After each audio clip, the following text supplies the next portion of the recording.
നമസ്കാരം,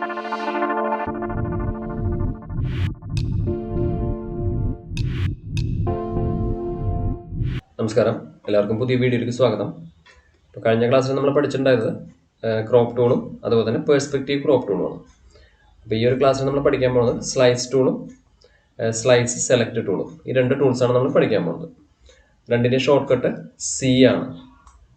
ഇത് എന്തിനാണ് യൂസ് ചെയ്യുന്നത് വെച്ചിട്ടുണ്ടെങ്കിൽ ഒരു ഇമേജിനെ സ്ലൈസ് ചെയ്ത ശേഷം അതിന് സെപ്പറേറ്റ് ആയിട്ട് എക്സ്പോർട്ട് ചെയ്യാൻ വേണ്ടിയിട്ട്, അതായത് കഷ്ണങ്ങളാക്കിയിട്ട് മുറിച്ചിട്ട് അതിനെ എക്സ്പോർട്ട് ചെയ്യാൻ വേണ്ടിയിട്ടാണ് ഈ സ്ലൈസ് ടൂൾ യൂസ് ചെയ്യുന്നത്. അപ്പോൾ ഇതിൻ്റെ യൂസ് എവിടെയാണ് വരുന്നതെന്ന് വെച്ചിട്ടുണ്ടെങ്കിൽ നമ്മൾ വെബ് പേജുകൾ ക്രിയേറ്റ് ചെയ്ത് ആ ടൈമിലാണ് നമ്മൾ ഇമേജിന് സ്ലൈസ് ചെയ്തിട്ടൊക്കെ എക്സ്പോർട്ട് ചെയ്തിരുന്നത്. ഇപ്പോൾ ഈ മെത്തേഡ് യൂസ് ചെയ്യണില്ല. അത് കുറച്ച് മുന്നേ യൂസ് ചെയ്തിരുന്ന ഒരു മെത്തേഡാണ് ഇമേജിന് സ്ലൈസ് ചെയ്തിട്ട് നമ്മൾ എക്സ്പോർട്ട് ചെയ്യാന്നുള്ളത്. അതായത് പെട്ടെന്ന് ലോഡാവാൻ വേണ്ടിയിട്ടൊക്കെയാണ് അങ്ങനെ ചെയ്തിരുന്നത്. പിന്നെ ഒരു ഇമേജിനെ എങ്ങനെ സ്ലൈസ് ചെയ്യാന്നുള്ള കാര്യം നോക്കാം. അതിനായിട്ട് ഞാനൊരു പിക്ചർ ഇവിടെ ഓപ്പൺ ചെയ്യണം. ഓക്കെ, അതിനുശേഷം ഇവിടുന്ന് സ്ലൈസ് ടൂൾ സെലക്ട് ചെയ്തു. അപ്പോൾ ഈ രണ്ട് ടൂളുകളുടെ ഷോർട്ട് കട്ട് എന്ന് പറയുന്നത് സി തന്നെയാണ്. നമ്മൾ സെലക്ട് ചെയ്തു. ഇനി മേൽഭാഗത്ത് ശ്രദ്ധിക്കുക, ഇവിടെ ഒരു 3 മോഡുകളുണ്ട്: നോർമൽ, ഫിക്സഡ് ആസ്പെക്ട് റേഷ്യോ, അതുപോലെ തന്നെ ഫിക്സഡ് സൈസ്. അപ്പം ഞാൻ ഇവിടെ സെലക്ട് ചെയ്യുന്നത് നോർമലാണ്. അതിനുശേഷം ഇവിടെ ഒരു ബോക്സ് ഞാൻ വരച്ചു കൊടുത്തു. ഓക്കെ, നമ്മളിവിടെ ഒരു ബോക്സ് വരച്ചപ്പോൾ ഇതിൻ്റെ പുറമേയുള്ള ഏരിയ ശ്രദ്ധിക്കുക. ഇവിടെ ഒരു 4 സ്ലൈസുകൾ ഇവിടെ ഓട്ടോമാറ്റിക്കലി ജനറേറ്റ് ആയിട്ടുണ്ട്. കണ്ടില്ലേ? നമ്മളിപ്പോൾ ഈ ഒരു ബോക്സ് മാത്രമാണ് ഇവിടെ വരച്ചു കൊടുത്തത് മാനുവലി. അപ്പോൾ ഒരു 4 സ്ലൈസ് കൂടെ ഇവിടെ ജനറേറ്റ് ആയിട്ടുണ്ട്. ഇപ്പോൾ ടോട്ടലി 5 സ്ലൈസ്. ഇതിന് ഓരോ പേരുകളും കൊടുത്തിട്ടുണ്ട്, നമ്പർ കൊടുത്തിട്ടുണ്ട്. 1 2 3 4 5 എന്ന് പറഞ്ഞിട്ട് 5 നമ്പർ നമ്മൾ സൂം ചെയ്താൽ കാണാൻ പറ്റും. കണ്ടില്ലേ? 1 2 3 4 5. പിന്നെ നമ്മൾ മാനുവലി വരച്ചു കൊടുത്തിട്ടുള്ള സ്ലൈസിന് ബ്ലൂ കളറിലാണ് ഇവിടെ കാണുന്നത്. കണ്ടില്ലേ? അതുപോലെ തന്നെ ഓട്ടോമാറ്റിക്കലി ജനറേറ്റ് ആയിട്ടുള്ളതിന് ഗ്രേ കളറിലും.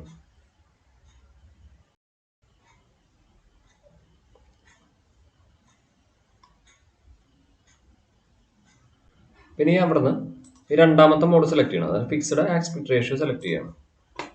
ഇത് എന്തിനാ വെച്ചാൽ നമുക്ക് റേഷ്യോയിൽ സ്ലൈസ് വരച്ചു കൊടുക്കാൻ പറ്റും. അതായത് വിഡ്ത്തും ഹൈറ്റിൻ്റെ ഒരു റേഷ്യോ വെച്ചിട്ട് നമുക്ക് കൊടുക്കാൻ പറ്റും. നമ്മുടെ വിഡ്ത്തിൽ 4 കൊടുത്തു, അതിനുശേഷം ഹൈറ്റിൽ 6 കൊടുത്തു.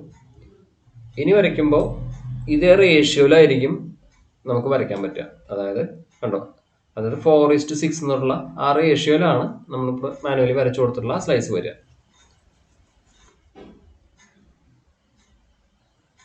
പിന്നെ അടുത്തതാണ് ഫിക്സഡ് സൈസ്.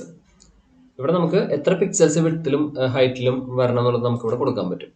അതായത് ഞാനിവിടെ 400 പിക്സൽസ് വിഡ്ത്തിൽ വരണം, അതുപോലെ തന്നെ ഒരു 300 പിക്സൽസ് ഹൈറ്റും കൊടുത്തിട്ടുണ്ട്. ഇനി വരച്ചു കൊടുക്കേണ്ട ആവശ്യമില്ല, നമ്മൾ ജസ്റ്റ് ക്ലിക്ക് ചെയ്താൽ മാത്രം മതി. ക്ലിക്ക് ചെയ്ത് കഴിഞ്ഞിട്ടുണ്ടെങ്കിൽ ഇത് കണ്ടോ, ഇതിൻ്റെ വിഡ്ത്ത് 400ഉം ഹൈറ്റ് 300 പിക്സൽസ് ആണ്. അപ്പോൾ ഇനി നമുക്ക് വേണമെങ്കിൽ ഈ ഗൈഡ് ലൈൻസിൽ നിന്ന് വേണമെങ്കിൽ ഈ സ്ലൈസസ് ക്രിയേറ്റ് ചെയ്യാൻ പറ്റും. അതെങ്ങനെയെന്നുള്ളത് നോക്കാം. അപ്പോൾ അതിനായിട്ട് ഈ കാണുന്നതാണ് ഈ റൂളേഴ്സ് എന്ന് പറയുന്നത്. ഇത് കണ്ടോ? അപ്പോൾ നിങ്ങൾക്കിത് കാണാനില്ല എന്നുണ്ടെങ്കിൽ ഇവിടെ പോയി കഴിഞ്ഞാൽ കാണാൻ പറ്റും. Ctrl+R ആണ് ഷോർട്ട് കട്ട്. വ്യൂവിൽ പോയി കഴിഞ്ഞാൽ കാണാം റൂളേഴ്സ്. അപ്പോൾ ഇത് ഇവിടെ ടിക്ക് ഇവിടെ ഓൺ ആക്കി ഇടുക. അപ്പോൾ നിങ്ങൾക്ക് ഇവിടെ കിട്ടും. ഇനി ഇവിടെ നിന്ന് ഡ്രാഗ് ചെയ്യുമ്പോൾ ഒരു ലൈന് കിട്ടും. ഇത് കണ്ടോ? ഇതാണ് ഗൈഡ് ലൈൻ എന്ന് പറയുന്നത്. ഇങ്ങനെ എത്ര ഗൈഡ് ലൈൻസ് വേണമെങ്കിലും നമുക്ക് ഇട്ട് കൊടുക്കാൻ പറ്റും. കണ്ടില്ലേ? ഇനി ഈ സൈഡിൽ നിന്ന് വിളിക്കുകയാണെന്നുണ്ടെങ്കിൽ ഇങ്ങനെ ഇട്ട് കൊടുക്കാം. ഓക്കെ, ഇനി ഇവിടെ ഒരു ഓപ്ഷൻ കണ്ടോ? ഇപ്പോൾ ഈ ഗൈഡ് ലൈൻ ഇട്ടതിന് ശേഷം അപ്പോൾ ഇതിവിടെ ആക്റ്റീവ് ആയിട്ടുണ്ട്. നേരത്തെ ഇത് ആക്റ്റീവ് ആയിരുന്നില്ല. അതിൽ ക്ലിക്ക് ചെയ്യുക.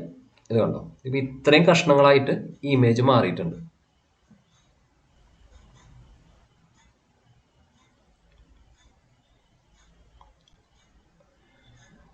പിന്നെ ഞാൻ ഈ ഇമേജിൽ ഒന്ന് റൈറ്റ് ക്ലിക്ക് ചെയ്യുകയാണ്. അപ്പോൾ ഇവിടെ കണ്ടോ, ഡിവൈഡ് സ്ലൈസ് എന്ന് പറഞ്ഞിട്ടൊരു ഓപ്ഷൻ കാണാം. ഓക്കെ, സെലക്ട് ചെയ്തു. അതിനുശേഷം ഇവിടെ ഒരു ടിക്ക് ഉണ്ട്, അതായത് ഡിവൈഡ് ഹൊറിസോണ്ടലി ഇൻടു. എത്ര സ്ലൈസ് ഹൊറിസോണ്ടലി വേണമെന്നാണ് ചോദിക്കുന്നത്. അപ്പം ഞാനിവിടെ നിന്ന് 3 സെലക്ട് ചെയ്തു. അതുപോലെ തന്നെ താഴത്തൊരു ടിക്ക് കാണാം, ഡിവൈഡ് വെർട്ടിക്കലി. വെർട്ടിക്കലി എത്ര സ്ലൈസ് വേണമെന്നുള്ളത് അവിടെ 3 സെലക്ട് ചെയ്തു. അതിനുശേഷം ഓക്കെ അടിച്ചു കഴിഞ്ഞാൽ കാണാൻ പറ്റും ഈക്വലായിട്ടുള്ള 9 സ്ലൈസുകളായിട്ട് ഇത് മാറിയിട്ടുണ്ട്.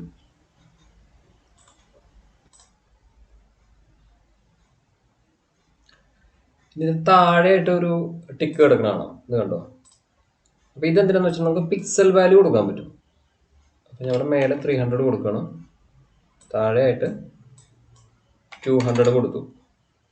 അപ്പോൾ ഇത് കണ്ടില്ലേ 300 ഇൻറ്റു 200 എന്ന് പറഞ്ഞിട്ടുള്ള പിക്സൽസിലാണ് ഇപ്പോൾ ഇവിടെ സ്ലൈസസ് ക്രിയേറ്റ് ആയിട്ടുള്ളത്.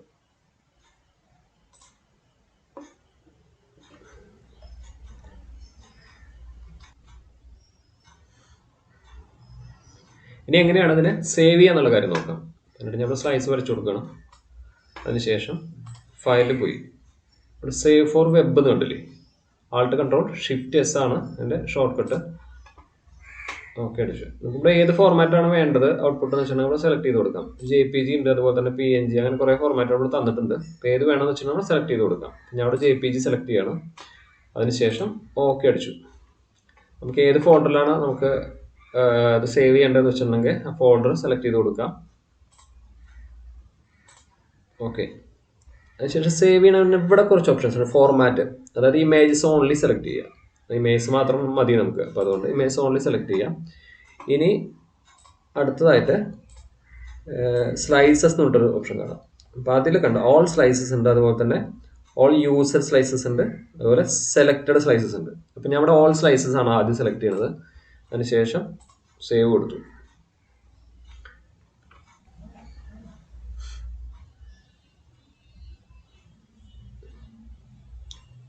അപ്പോൾ ഈ ഒരു ഇമേജിനെ നമ്മൾ 5 സ്ലൈസുകളാണ് ഇവിടെ ഉള്ളത്. അപ്പോൾ നമുക്ക് ആ ഫോൾഡർ എടുത്ത് നോക്കാം. ഡെസ്ക്ടോപ്പിൽ ഇമേജസ് എന്ന് പറഞ്ഞ ഫോൾഡറിലാണ് സേവ് ചെയ്തിട്ടുള്ളത്. ഇത് കണ്ടില്ലേ, ഈ 5 കഷ്ണങ്ങളായിട്ട് നമ്മളിപ്പോൾ സേവ് ചെയ്തിട്ടുണ്ട്. 5. അപ്പോൾ ഇതാണ് ഓൾ സ്ലൈസസ് സെലക്ട് ചെയ്തിട്ടുണ്ടെങ്കിൽ ഇങ്ങനെയാണ് നമുക്ക് കിട്ടുക. അപ്പോൾ ഇനി അടുത്ത ഓപ്ഷൻ നോക്കാം. അപ്പോൾ അതിനായിട്ട് ഞാനിവിടെ ഡിലീറ്റ് ചെയ്യാണ്. ഇനി നമുക്ക് വേണ്ടത് അടുത്ത ഓപ്ഷനായിട്ടുള്ള ഇതെല്ലാം പഴയ പോലെ തന്നെ സേവ് കൊടുക്കുമ്പോൾ നമ്മുടെ സ്ലൈസസിൽ മാറ്റി സെലക്ട് ചെയ്യാം. ഓൾ യൂസർ സ്ലൈസസ്, അതായത് നമ്മൾ വരച്ചു കൊടുത്തൊരു സ്ലൈസ് ഇല്ലേ, അതാണ് ഓൾ യൂസർ സ്ലൈസസ്. അപ്പോൾ അത് ഞാൻ സെലക്ട് ചെയ്യാണ്. അതിനുശേഷം ഇമേജ് ഫോൾഡർ തന്നെ സേവ് കൊടുക്കുകയാണ്. ഇനി എടുത്ത് നോക്കി കഴിഞ്ഞാൽ കാണാം, ഇപ്പം നമ്മൾ വരച്ചു കൊടുത്തിട്ടുള്ളത് ഈ ഒരു ഫേസിൻ്റെ ഏരിയ മാത്രമാണ്. കണ്ടില്ലേ, അത് മാത്രമാണ് ഇപ്പോൾ നമുക്ക് സേവ് ആയിട്ട് വന്നിട്ടുള്ളത്.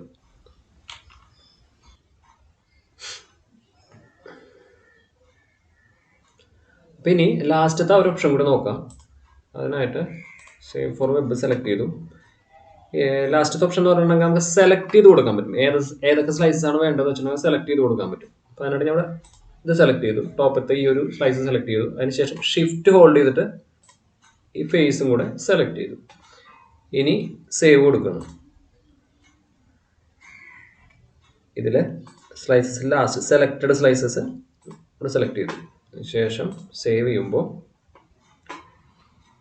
ഇതിപ്പോൾ നേരത്തെ നമ്മൾ ആ ഫോൾഡർ ആയ കാരണം റീപ്ലേസ് ചോദിക്കുന്നതാണ്. അപ്പോൾ ഞാൻ റീപ്ലേസ് കൊടുക്കുന്നുണ്ട്. ഇതെടുത്ത് കഴിഞ്ഞാൽ കാണാൻ പറ്റും. ഇത് കണ്ടോ, അപ്പോൾ ആ 2 സ്ലൈസസ് ആണ് ഇപ്പോൾ നമുക്ക് കിട്ടിയിട്ടുള്ളത്. കണ്ടില്ലേ.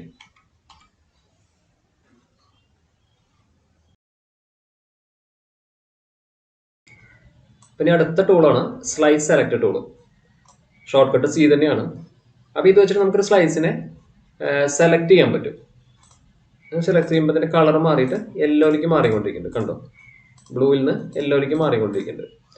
ഇനി ഈ ടൂൾ വെച്ചിട്ട് ഈ മാനുവൽ സ്ലൈസിൽ നമ്മൾ വരച്ചു കൊടുത്തിട്ട് ഈ മാനുവൽ സ്ലൈസിനെ നമുക്ക് മൂവ് ചെയ്യാൻ സാധിക്കും. ഞാൻ മൂവ് ചെയ്ത് കാണിച്ചു തരാം.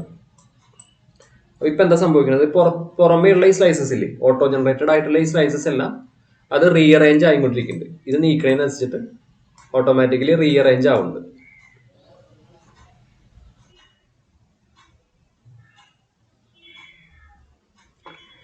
ഇത് ഷിഫ്റ്റ് ഹോൾഡ് ചെയ്തിട്ടാണ് നീക്കണമെങ്കിൽ നമുക്കത് അതിൻ്റെ പൊസിഷൻ ചേഞ്ച് ആവാണ്ട് നമുക്ക് നീക്കി വയ്ക്കാൻ പറ്റും. കണ്ടില്ലേ, ഹൊറിസോണ്ടലിയും അതുപോലെ തന്നെ വെർട്ടിക്കലിയും അതിൻ്റെ പൊസിഷൻ നീങ്ങാണ്ട് തന്നെ നമുക്ക് അങ്ങോട്ട് കൂടെ നീക്കി വയ്ക്കാൻ പറ്റും. ഇനി ഇതിൻ്റെ കോർണറിലേക്ക് കൊണ്ടുപോകുമ്പോൾ സെലക്ട് ചെയ്യുക ആദ്യം. അതിനുശേഷം ഇവിടെ കോർണറിലേക്ക് പോകുമ്പോൾ നമുക്ക് ചെറുതാക്കാനും വലുതാക്കാനും ഒക്കെ സാധിക്കും. അങ്ങനെ സ്കെയിൽ ചെയ്യാൻ സാധിക്കും. കണ്ടില്ലേ, എങ്ങനെ വേണമെങ്കിലും വലുതാക്കുക ചെറുതാക്കുക എന്ത് വേണം ചെയ്യാം.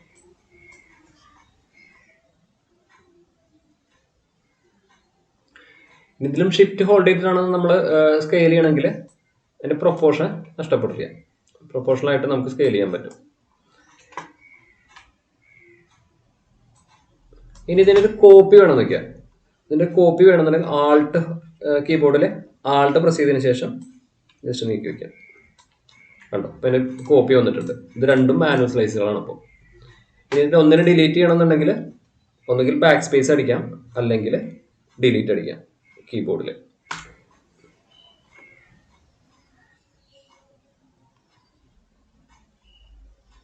അപ്പോൾ ഇതിൽ നമ്മൾ ഒരു സ്ലൈസ് മാത്രമാണ് നമ്മൾ യൂസർ ജനറേറ്റഡ് ആയിട്ടുള്ളത്. ഇത് മാത്രമാണ് നമ്മൾ വരച്ചു കൊടുത്തിട്ടുള്ളത്. ഇനി ബാക്കിയുള്ള ഈ ഓട്ടോ ജനറേറ്റഡിനെ വേണമെങ്കിൽ നമുക്ക് ഈ യൂസർ ജനറേറ്റഡ് സ്ലൈസസ് ആക്കി മാറ്റാൻ പറ്റും. അപ്പോൾ അതിനായിട്ട് ഇവിടെ സെലക്ട് ചെയ്യണം, പ്രൊമോട്ട് കൊടുക്കുക. ഇവിടെ കണ്ടില്ലേ ഒരു ബട്ടൺ, പ്രൊമോട്ട് കൊടുത്തിട്ടുണ്ടെങ്കിൽ ഈ സ്ലൈസുകളെല്ലാം യൂസർ ജനറേറ്റഡ് ആയിട്ട് മാറിയിട്ടുണ്ടാവും. കണ്ടില്ലേ, അതായത് ആഷ് കളർ എന്നൊക്കെ മാറിയിട്ട് എല്ലാം ബ്ലൂ ആയില്ലേ. ഇപ്പോൾ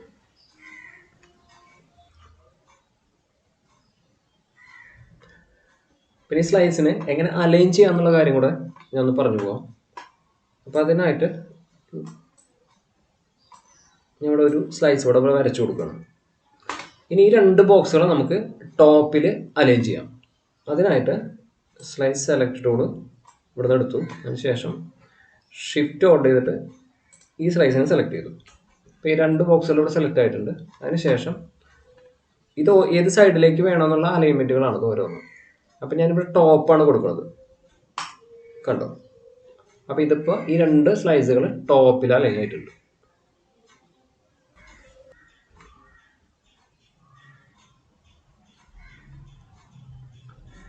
സ്ലൈസ് ടൂളിനെ കുറിച്ചിട്ട് ഇത്രയും കാര്യങ്ങളാണ് പറയാനുള്ളത്. അപ്പോൾ നിങ്ങൾക്ക് എന്തെങ്കിലും സംശയങ്ങളുണ്ടെങ്കിൽ കമൻസിലൂടെ ചോദിക്കാവുന്നതാണ്.